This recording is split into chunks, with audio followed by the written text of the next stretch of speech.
Meu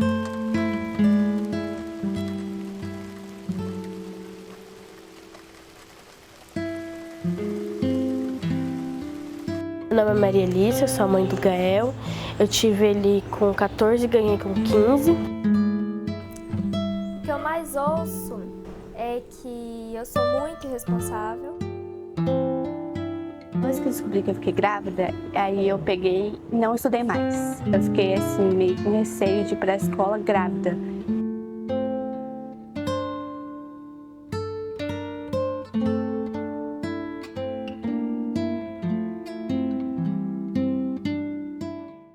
Abordar a gravidez na adolescência é evitar meninas adolescentes que engravidem, né? Porque quando nós falamos do problema, quando a gente mostra a problemática, a gente abre para aquela adolescente entender o que pode acontecer com ela.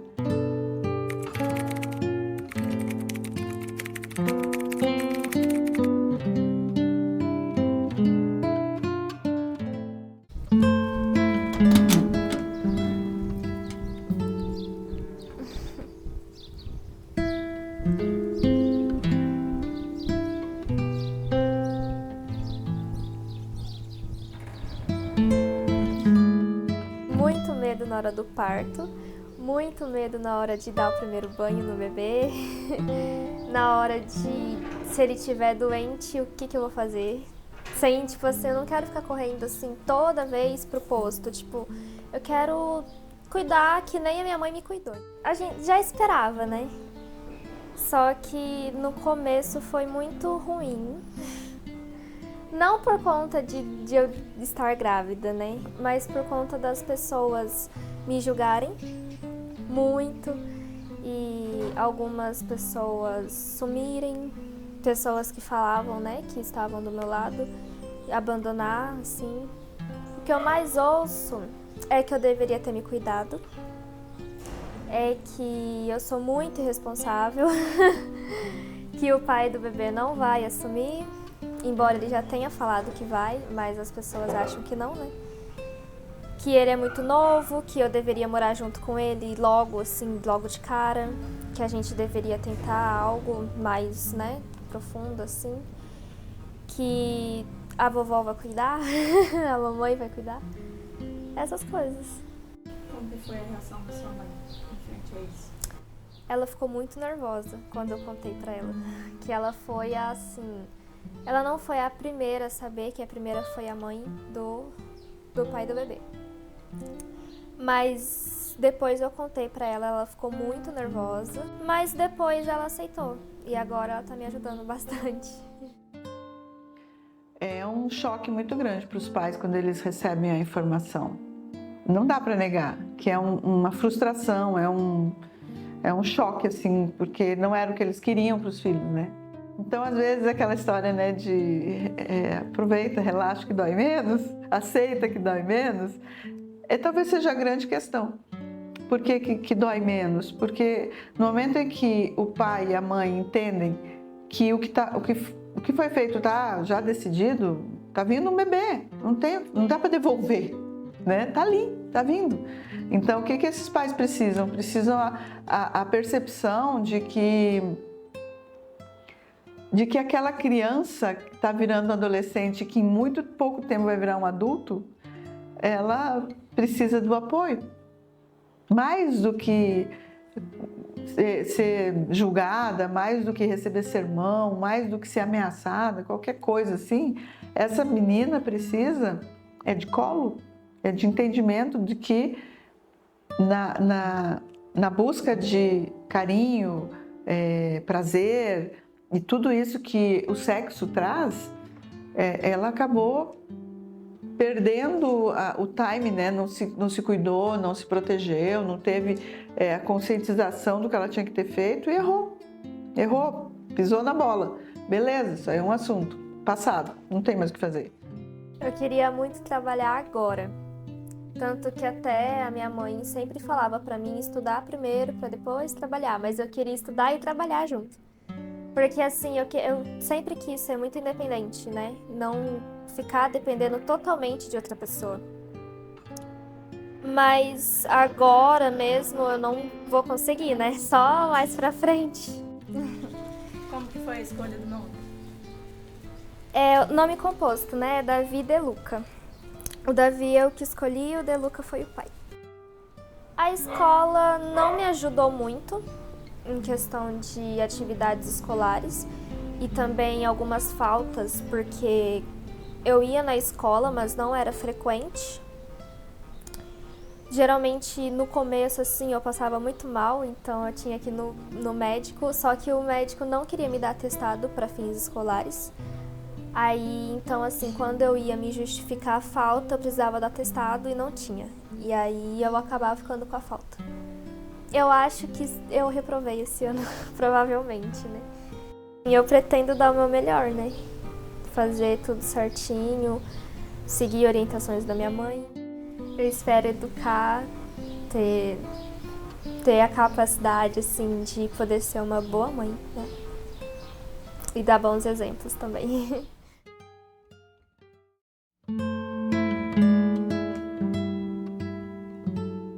Eu descobri a minha gravidez com 16 anos. Isso foi bem no começo de 2022. Bem no começo mesmo, eu não sabia. Eu já tava sentindo todos os sintomas, mas eu não achava que era normal. Eu achava, sei lá. Depois que eu descobri que eu fiquei grávida, aí eu peguei e não estudei mais. Eu fiquei assim, meio com receio de ir pra escola grávida. Principalmente com 16 anos, uma menina que acabou de fazer 16. E ficava assim meio que com medo do que as pessoas iam falar, né? Ficava, ai, tá grávida com 16, aqui, isso, aquilo. Aí eu ficava meio que com receio do que as pessoas iam achar de mim. Ai, uma menina perdida, com 16 anos tá grávida. Aí eu ficava meio que com receio de ir pra escola por conta disso.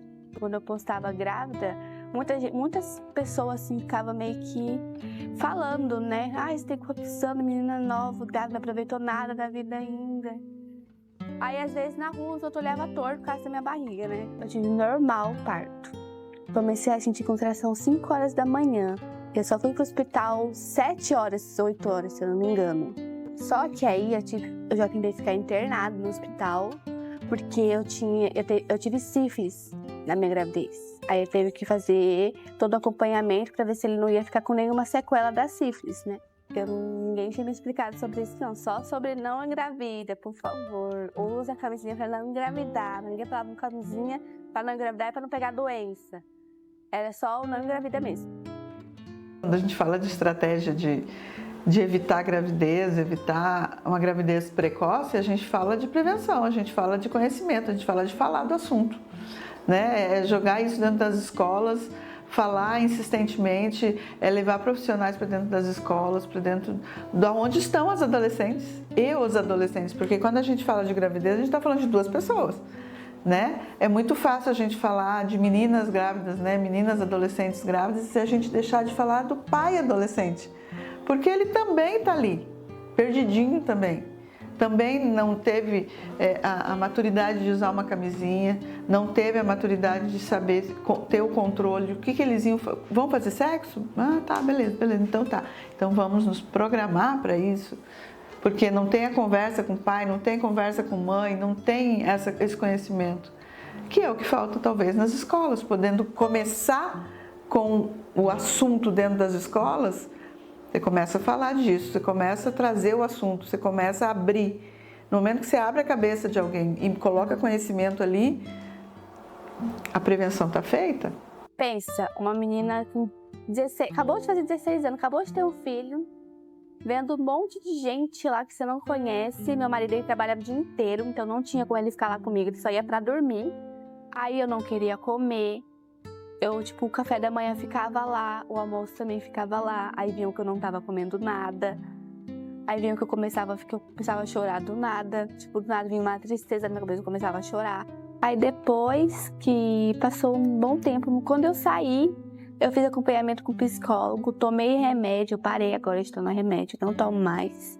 Porque eu precisava de tomar remédio pra ansiedade, pra dormir e pra me controlar. Que às vezes eu queria me machucar de tudo quanto é jeito pra tentar acabar com a dor que eu sentia aqui dentro. Fui pra casa a primeira vez e aí eu vi que o quartinho que eu montei pra ele lá na casa da minha sogra ele tava lá dentro, ele não tava mais na minha barriga, né? Aí eu peguei e falei, Meu filho.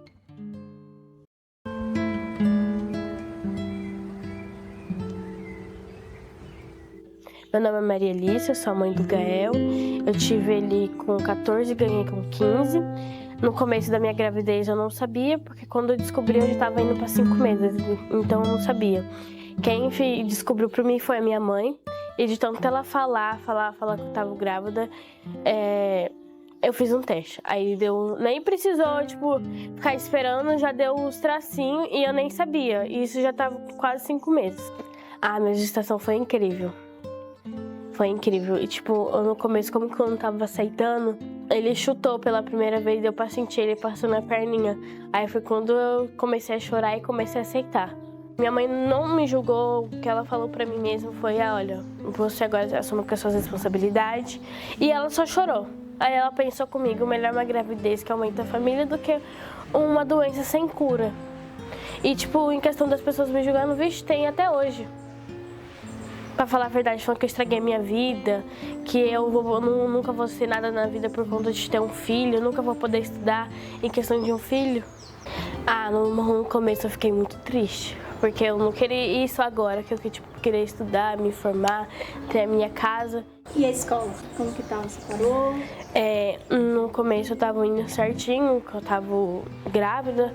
Aí eu peguei minha licença com 4 meses. Voltei esses dias, mas aí eu tive que pegar atestado de novo por conta que não tinha ninguém pra ficar com o Gael. Aí eu vou ficar até quando ele fazer 6 meses mesmo, sem ir pra escola. Mas aí vai vir uma professora aqui. Eu não vou deixar de estudar. Eu queria ser advogada criminalista ou tenente. Eu sou apaixonada nessa função. Mesmo que, eu posso ficar 3 anos até o Gael ficar grandinho, saber falar, eu poder fazer o EJA depois, mas eu sei que eu vou conseguir chegar onde eu quero chegar. Mesmo com o meu filho do meu lado.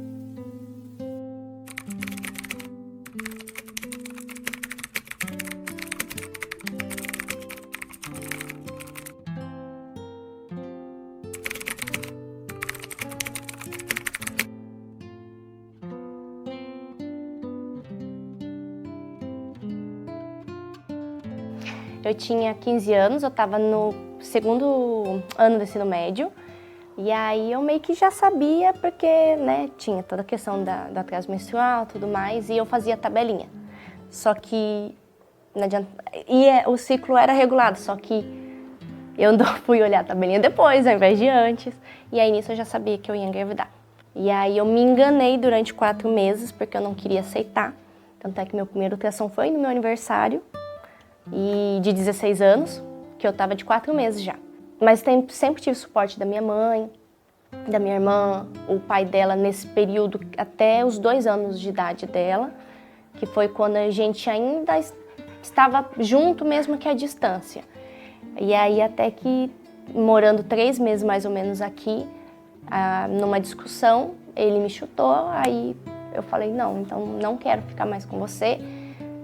Aquele ato de violência, falei, não vou aceitar isso, e aí a gente se separou, ele foi embora, voltou para Osasco, e ainda às vezes ia atrás, mas depois que soube que eu estava namorando, depois sumiu, não fez mais nenhum suporte paterno, foi muito difícil, então eu tive inclusive depressão pós-parto,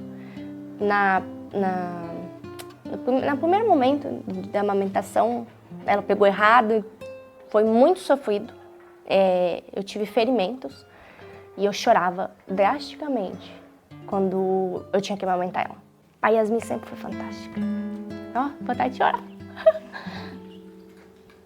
Eu brinco que eu falo aqui que ela tinha que nascer. Porque pela proporção, pelo jeito que ela nasceu, eu falo. E ela sempre foi muito tranquila. Teve, claro, as dificuldades de acordar de madrugada. Eu, às vezes, dormia com ela na cama, deixava o peito pra fora. Mamãe, que eu preciso dormir, porque eu tinha escola no outro dia. A gente não tem como saber quais seriam as variáveis realmente, se não houvesse aquela gestação, se não houvesse aquele bebê. Mas a gente pode fazer de um jeito que se você já tiver sonhos agora, fazer de um jeito que a criança se encaixe nos sonhos. E se não tiver sonhos ainda, começar a criar, junto com aquele bebê. Porque tem gente que às vezes tem dificuldade de sonhar, Então nem consegue sonhar. Então, criar novos sonhos. Muitas vezes o bebê vai ser um propósito. Às vezes a gente não tem um propósito de vida, mas a partir do momento que aquela criança nascer, o propósito da vida vai ser cuidar dela. Vai ser cuidar dela, vai ser ensinar ela e vai trazer ela o máximo de amor e de ensinamentos possível. Nem que seja temporário, às vezes a gente precisa se apegar nisso. E aí depois a gente vai construindo os nossos sonhos.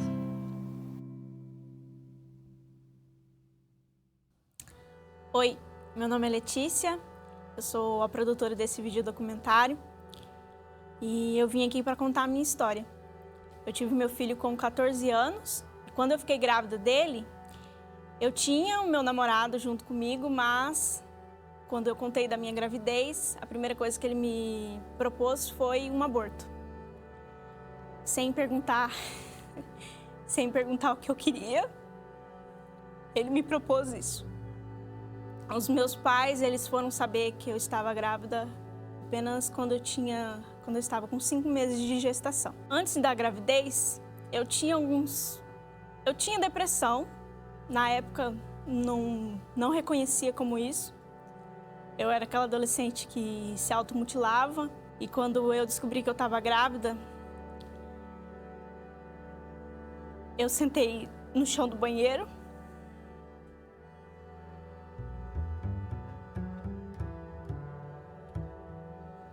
E com o objeto que eu sempre me automutilava,